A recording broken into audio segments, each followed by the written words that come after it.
Chapitre 9. Conclusion du prologue de Saint Jean. Un témoignage.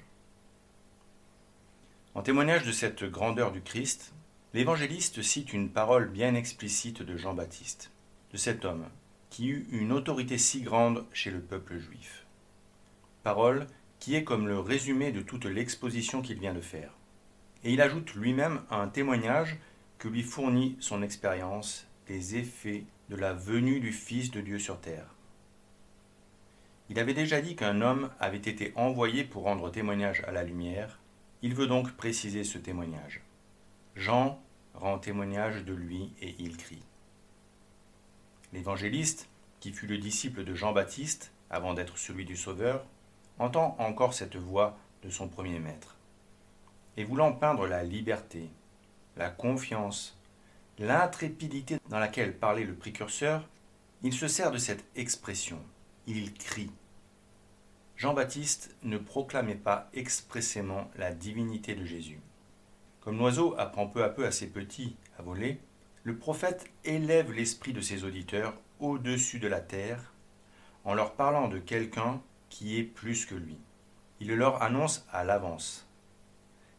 Jésus, par son extérieur, était si semblable aux autres hommes que des femmes du commun, comme la Samaritaine, lui parlaient sans aucune crainte. S'il l'avait montré présent, sans l'annoncer à l'avance, le contraste entre la grandeur de son caractère et l'humilité des apparences aurait excité la moquerie. Il crie, c'est de lui que je parlais quand j'ai dit, celui qui est venu après moi m'a précédé, car il était avant moi. Il y a là un double témoignage. Un témoignage antérieur, qu'il rappelle, et le témoignage nouveau. Pour bien exprimer la préexistence du Messie et son action dans l'Ancienne Alliance, le précurseur emploie une forme paradoxale. Jésus, en effet, était venu après Jean dans l'ordre de la naissance, et il ne devait commencer son ministère qu'après lui. Et selon le témoignage de Jean, il existait avant lui. Et avant lui, il avait commencé à agir. Ou mieux, d'après la plupart des interprètes, Jean voulait dire « Celui qui est venu après moi a été mis au-dessus de moi, m'a été préféré, il a été mis au-dessus de moi, car il était avant moi. » Jésus disait de lui-même qu'il était avant Abraham. Et David avait chanté sa naissance antérieure à Lucifer, à cet ange qui répandait autour de lui la lumière. Car la lumière qu'il répandait, il l'avait reçue. Tandis que celui à qui Jean rendait témoignage était celui-là même qui donnait la lumière à tous. Il lui attribue donc, dit saint Cyril, une gloire qu'il élève au-dessus de tous, non pas seulement par l'antériorité du temps, mais par la supériorité de la nature. Le précurseur, au témoignage de l'évangéliste, avait donc connu le mystère de l'incarnation, et à ce titre, il était le plus grand des prophètes, dans le témoignage qu'il rendit à Jésus. À ce témoignage du précurseur, l'évangéliste ajoute le témoignage de toute l'Église et le sien propre. Et tous, nous avons reçu de sa plénitude, et grâce pour grâce.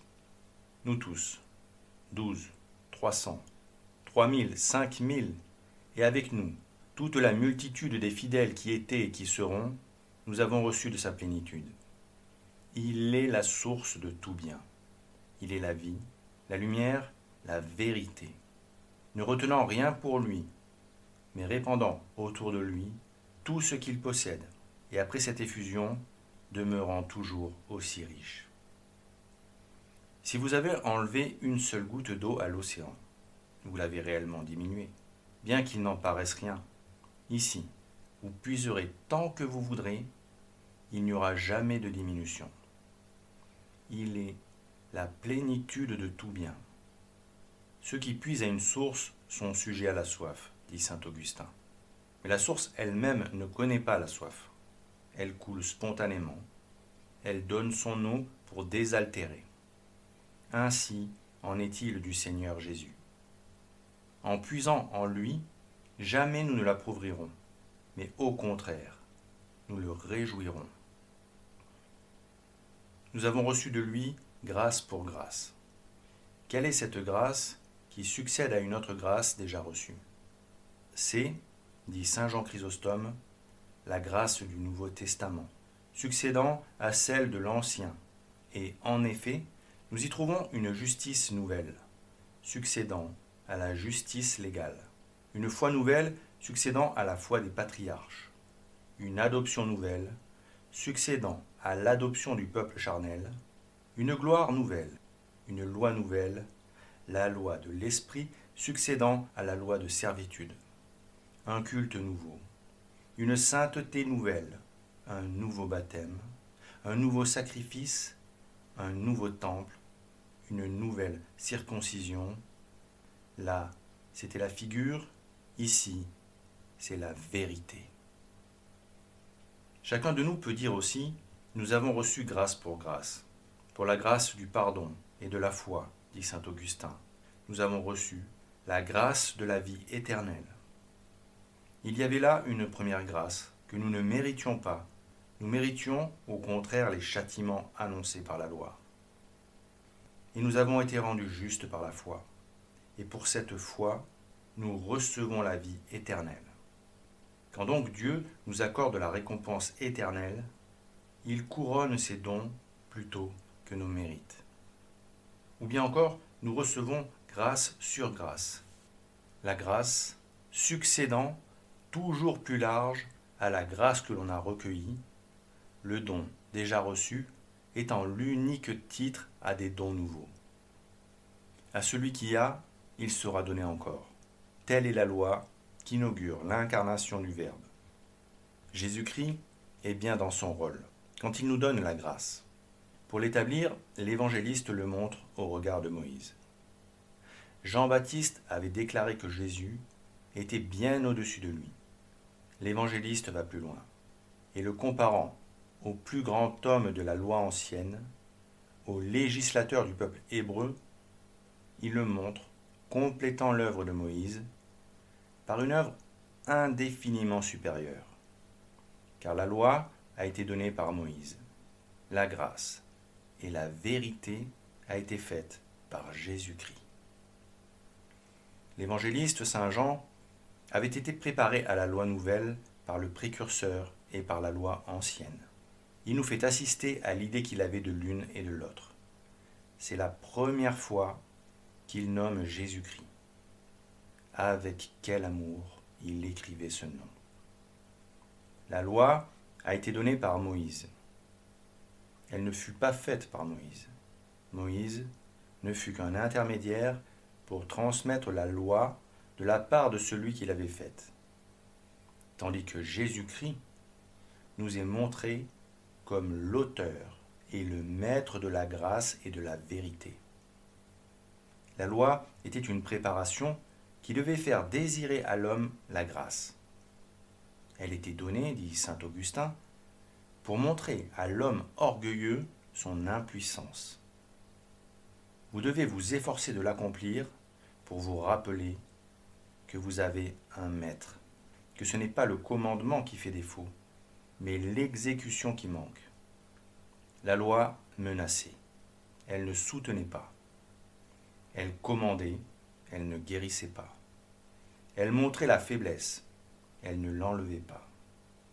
Mais elle préparait le malade pour le médecin qui devait venir, comme l'aide qu'il envoie devant lui pour lier le patient.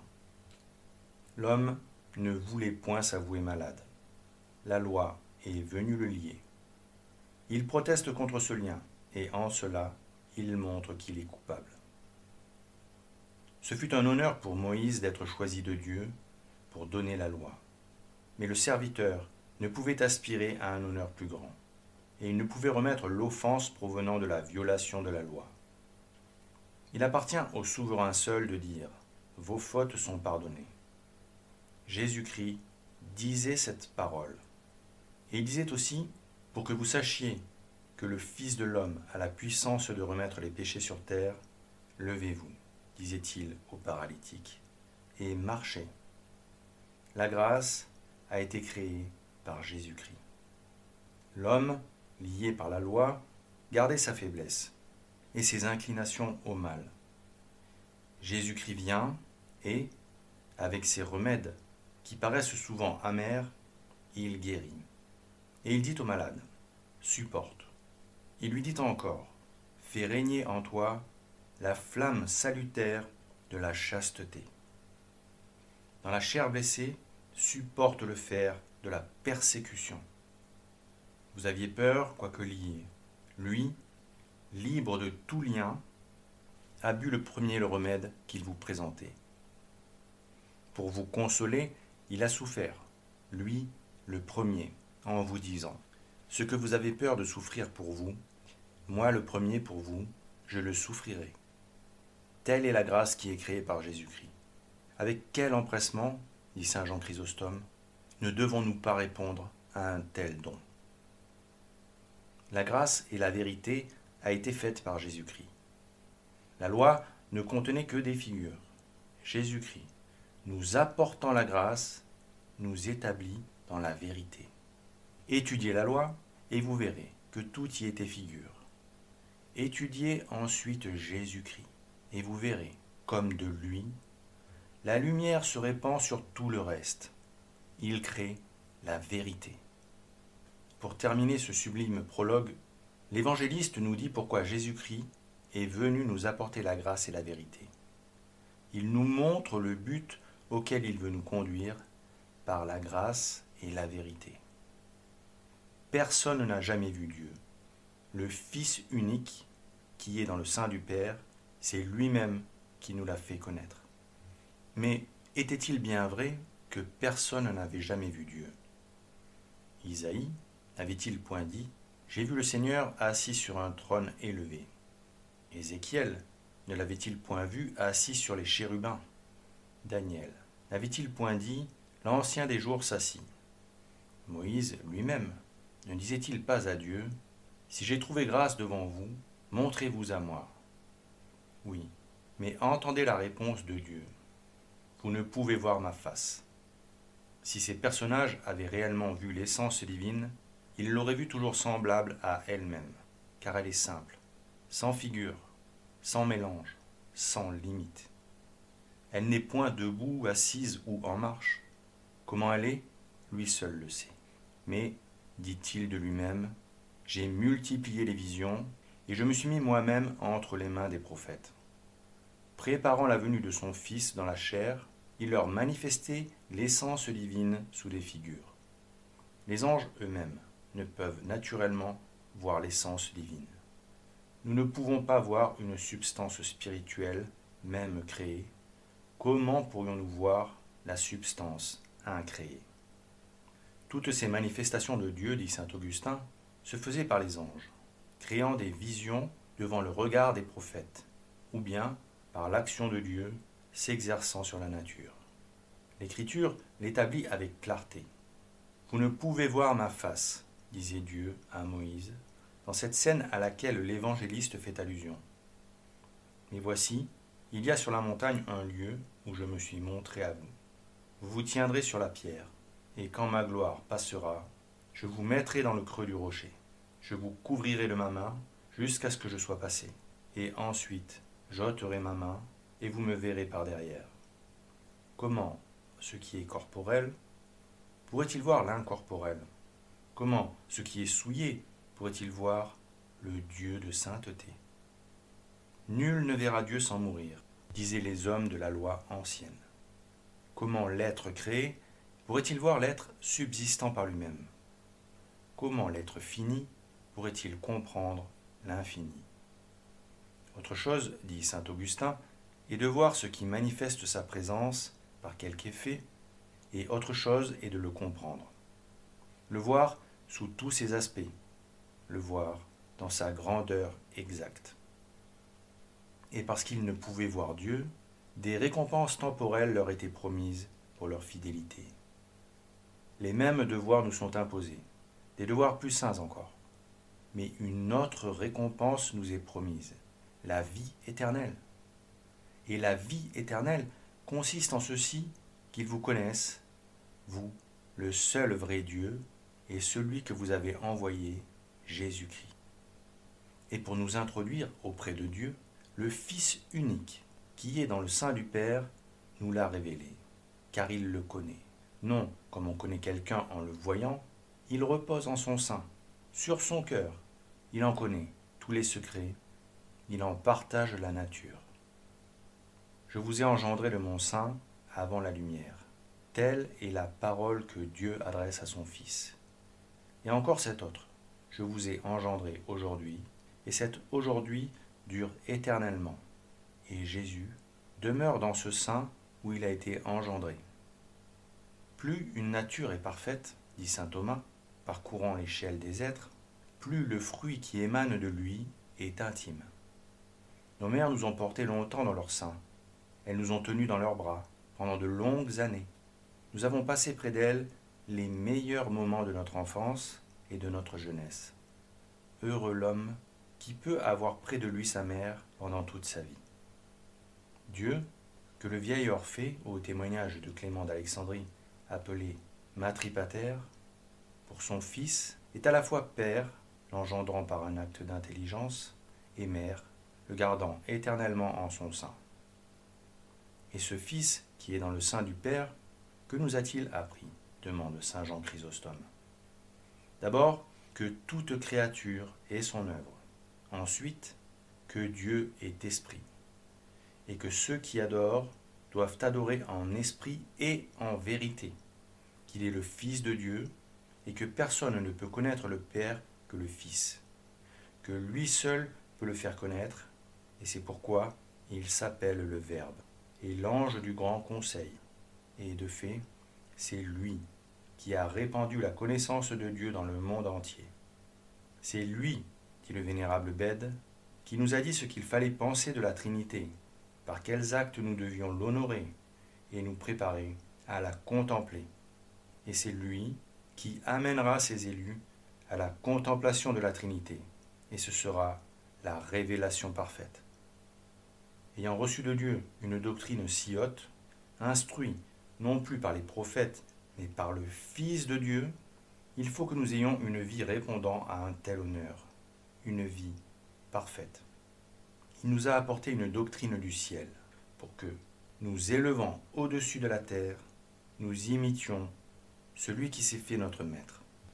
Le Verbe incarné sera le grand sacrement par lequel les hommes se mettront en contact avec Dieu.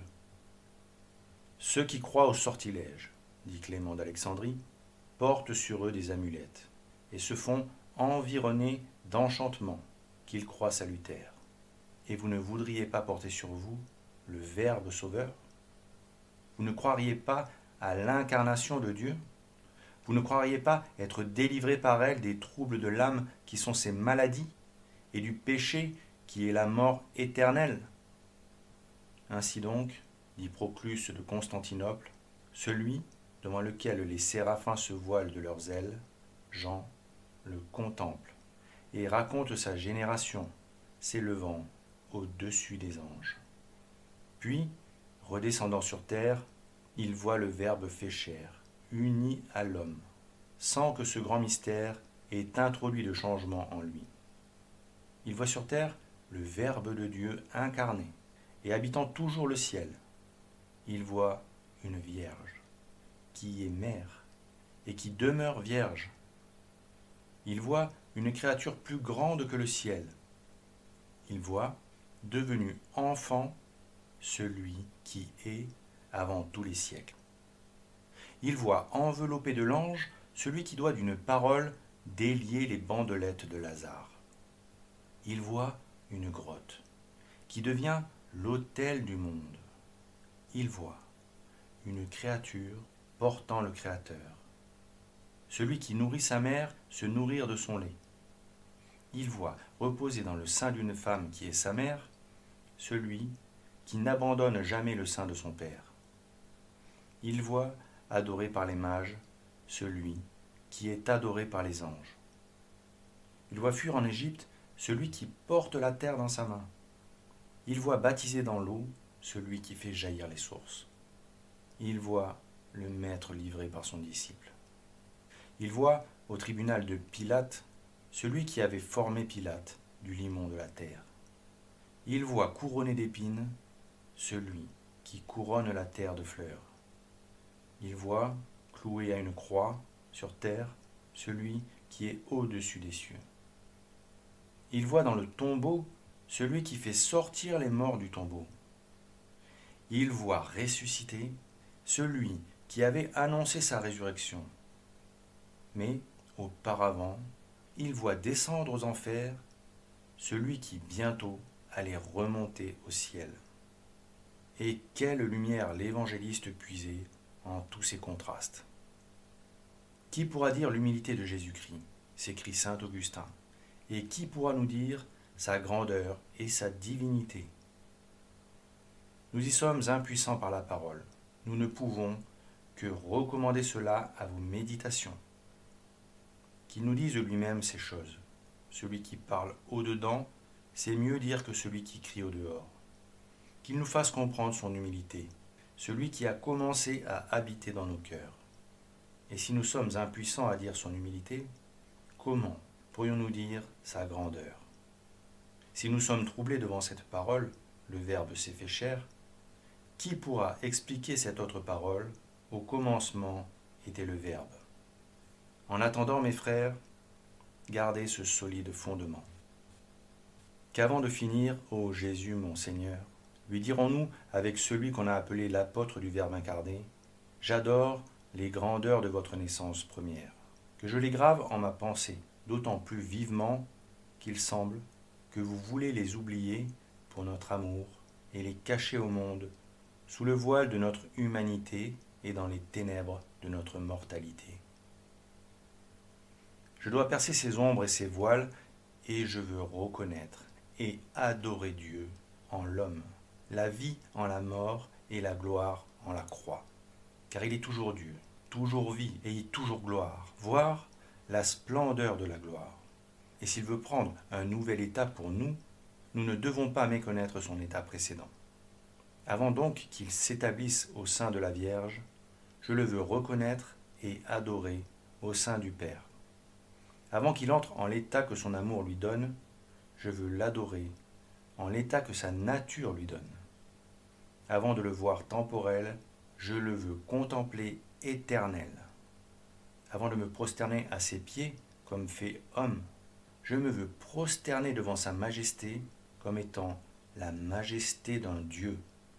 Car à cet effet, son disciple bien-aimé nous apprend son essence et sa demeure éternelle avant que de nous apprendre son incarnation.